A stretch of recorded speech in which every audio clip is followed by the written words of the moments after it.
दा नैबेनो आरो मेन दावहारु दालाङा बे दावहारु दालांखौ ओरैनो दोनाखै बेवहाय दावहा नांनानै जोंनि बर' मानसिफ्रा फार्स्ट मुंख्लं जानाय 6 जन मुंख्लं जादोंमोन दा बेनि नामैनो बे दालांखौ ब्रिजखौ माने दावहारु दालां होननानै नाम दोननाय जादों। मुंख्लं रेन्जन बसुमतारी, कामेश नार्जारी, जिस्केल बसुमतारी, मुंख्लं दाबाराम नार्जारी आरो मार्टिन मुसाहारि आरो टेफ्रा सुमफ्राम हारि बिथांमोना दावहा नाङैनो जिउ बावलांदों। जोंनि हारिनि थाखाय जे जिउ बावलांदों मानि थाखाय जिउ बावलांदों बेखौ जोङो साफ्रोमबो बर' हारियानो मिथिजोबो। दा बिथांमोनखौ जे मान होनो रोङाखै बे मोनसे जोंनि दुखुनि गोनां बाथ्रा। 1989 नि 21 एप्रिलाव जि सिटुएसन जादों जोंनि बे जायगायाव CRP फोरजों जि धरननि दावहा नांनांगौमोन बे रोखोमनि सा सुबिदा मोनैयाव जोंनि बे माखासे जोहोलावफोर बहाय डाइरेक्टली 6 जना स्पट डेड बहाय आरो गुबुना दाब दाब जायगायाव जालांदों जोंनि निसिमाबासि हिसाबै। दा बिथांमोना दावहा नाङैनो गावनि जिउखौ बावलांदों बर'। चिरां डिस्ट्रिक्टनि आन्दाराव इउटुबार एन्ड इलेक्ट्रनिक मिडिया फंबायफोरनिसिम गाहाम हामलायनाय थाबाय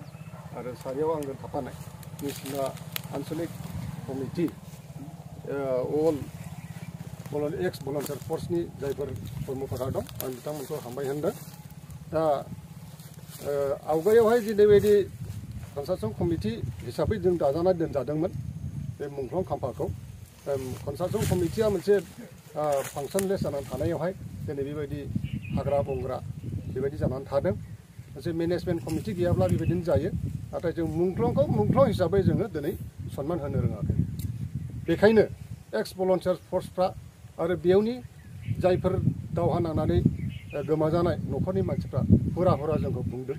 बे बुंनायखौबो जों नेग्लेक्ट खालामबोनानै थाबोनाय जादों। नाथाय दिनै बर'फोरनि जिनोखि दिनै गावनि राजनितिक बे राजनितिकफोरखौ मोजां मोनैयाव एक्स भलन्टियार फर्सफोरनि गेजेरजों बेयाव मोनसे दावहानि समाव जिउ गोमानाय न'खर आरो बिथांमोना दुखु मोननायजों बिदिब्ला जों जिरायना थानायनि सम गैलिया। बे मोनसे मेसेजनि गेजेरजों मुंख्लं खाम्फाखौ रिभिउ एन्ड निउ बिल्डिं खालामफिननो थाखाय बिसोरो साखाफारा जादों जाहाथे बे मुंख्लं खाम्फानि दारैनो थाबोनाय माखासे बर'फोरनि जिनोखि मोननांगौ मोन्थाय बे जिनिसा जाखांफिनदों होननानै बे मेसेजखौ गामि गामि मोनफ्रोमबो डिस्ट्रिक्टनि मुंख्लं जानानै थांनाय जोहोलाव आरो जोहोलावफोरखौ गोसोखांफिननांगौनि खाथिराव जोंनि बे निसिमानि एक्स भलन्टियार फर्सफ्रा बेबायदि मावनो थाखाय थाग थियारि जादों। प्लास डिक्लेरेसन बे मोननै सोदोबखौ बुंलांबावनो थाग थियारि जाबाय। बे मुंख्लं खाम्फाया दिनै मोनसे डेभेलपमेन्टेल वर्क्सनि गेजेरजों आसाम माला सापागुरि टु मालिबिटा भाया खैला मैला बे लामानि गेजेरजों बे मुंख्लं खाम्फाया दिनै स्थायि जानाय नङा। बेखायनो बे मुंख्लं खाम्फाखौ बेवनि दल संगठन आरो बुद्धिजिबिजों रायज्लायनानै शिफ्टेड खालामनायानो गाहाम जासिगोन होननानै दिनैनि बे अक्ट'बर दाननि 10 थारिख 2023 मायथाइयाव बे थाइसबिल दावहारु ब्रिजआव मोनसे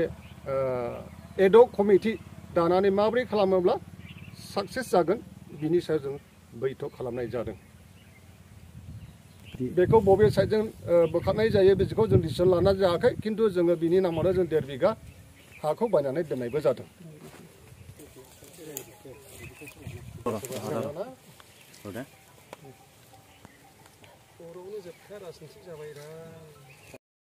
बयबो चिरां डिस्ट्रिक्टनि मिडियाखौ आं एक्स भलन्टियार फर्सनि जानानै गिबियावनो बिग्रायारि साबायखर बावग्रोबाय। जोबोद गोजोनदों नोंथांनि बे कुइसनाव। दिनै एक्स भलन्टियार फर्सआ 30-35 बोसोर उन्दुनानै मानो सिखारफिननांगौ जाखो बे उपलब्धिखौ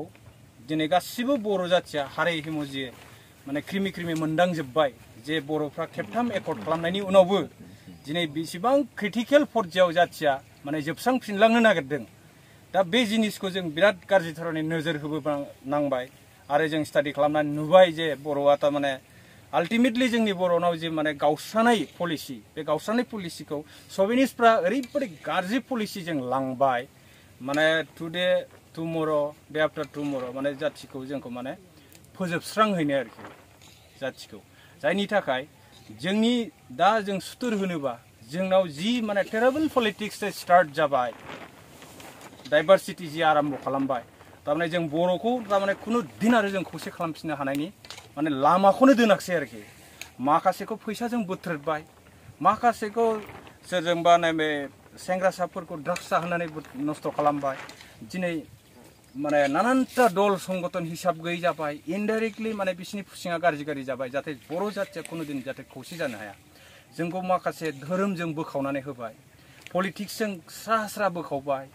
दिनै स्टुडेन्ट अर्गानाइजेसनफोरखौबो स्रा बोखावना होनायनि बिसोर पलिसि लादों आरोखि दा बेफोर जिनिसखौ नुनानै जोङो दा भलन्टियारफ्रा दहाय जोंना चिरांनि आफादगिरिया जेरै बुंदों माबाना निसमानिया बिथाङा जों बोरायाखै होननानै नाथाय जोङो जोंनि बर'नि जे अलखद बे अलखदखौ नुनानैसो जों माने बैसो जानो बाबाय आरोखि जोंनि जातिनि इसुखौ नुफिननानै आरोखि दा जों ओरैबायदि स्रां नुबाय जे बर'आ 10 बोसोरनि उनाव माने जोबस्रांलांनायनि बिदि लामायाव दं आरोखि ओरैबायदि गाज्रि राजनिति सोबाय माने जोंनाव माने जों दा सिखारफिननो हानांगौआ बिराद क्रिटिकेल आरोखि दा बेनि बेलायाव नोंथांमोना दा जों सोलिफु सरकारनि सायाव जोङो माने पलिटिक्सआ जेखि पलिटिक्स खालामा जुदि जातिया फिक्स मोनसे बाउन्डारिनि सिङाव थानायमोनब्ला बा जोंहा पार्मानेन्ट माने सलुसन खामोनब्ला स्टेट खामोनब्ला बेहाय नों माने ए टु जेड वर्स गेलेयो ना बिराद सुपारफास्ट सुपार माने सुन्दर स्टार्निं एलिगेन्ट इलेक्सन गेलेयो ना मायो जोंहा बाहाय बुंनांगौ खोथा गैयामोन आरोखि खिन्थु जोङो दिनै सिकुट नङा जातिया जों जातिया सिकुट नङा जोंनि कालसारखौ लानानै जों दिनै 8 सिडुलाव मोनलायनाया जों दिसपुराव दिनै रायखांजायोसो माने बर'खौ माने माबा होफाबाय अफिसियेल लेंगुवेज होफानाय जादों मा जादों होननानै बिदि डिक्लेयार खालामजालाबायो बेथ' लासिं खोथा जों नेसनेलाव जों मोनखानाय 8 सिडुलाव जों बे लेंगुवेजखौनो जों दिनै इन्जय खालामनो बावनानै थायो बर'फ्रा बेहाय जोंनि मा भुल जादों जोंनि एवारनेसनि एसे खम जादों आरोखि दा सोलिफुनाय सरकारनि सायाव जोंहा बुंनांगौ जेबो खोथा गैया जों बिसोरखौ बेखौल' खावलायगोन जे जेखि पलिटिक्स गेले खिन्थु जातिखौ फिक्सेसन मोनसे खालामग्रोनांगौमोन आरोखि फिक्स खालामखांनायनि हायाव उनाव बाउन्डारिखौ फिक्स खालामनांगौमोन जातिनि जोंहा आब्रुथिखौ आरोखि टटेलि जोंनि आइडियल जिथु कालसार फारसेनिफ्राय एभ्रिथिं एजुकेसनखौ लाफानानै जोंनि माने जोंहा बे बर' जातिया माखौ लानानै जों गेदेमा होननानै जोंखौ जों सिनायथि होनो नागिरो आरोखि बेफोर जिनिसखौ बेफोर आब्रुथिखौ सेफगार्ड होनानै जेखि पलिटिक्स गेलेया जों गेले आरोखि खिन्थु जाति फोजोबस्रांनायनि पलिटिक्सआवलाय जों खावलायगोन आरोखि जों नुबाय थादों माखासे दल संगठनफोरा बा माखासे आफादफोरा बड'लेण्ड रायजो सोरजिनो थाखाय जिथु सोमावसारनाय बेखौ जागायबाय नाथाय भारत सरकार आसाम सरकार बा माखासे सरकारनि सुबुंफोरा बिथांमोनखौ हमथा खालामनायखौ जों नुनो मोन्दों मालाबा पारमिसन होआ मालाबा प्रग्राम लायोबा केन्सेल खालामो मालाबा बिथांमोननि सायावहाय फुल पलिसि खालामनानै बिनि सायाव मा बुंदों दा बिसेस करि जोङो दा जेखौ नुगासिनो दं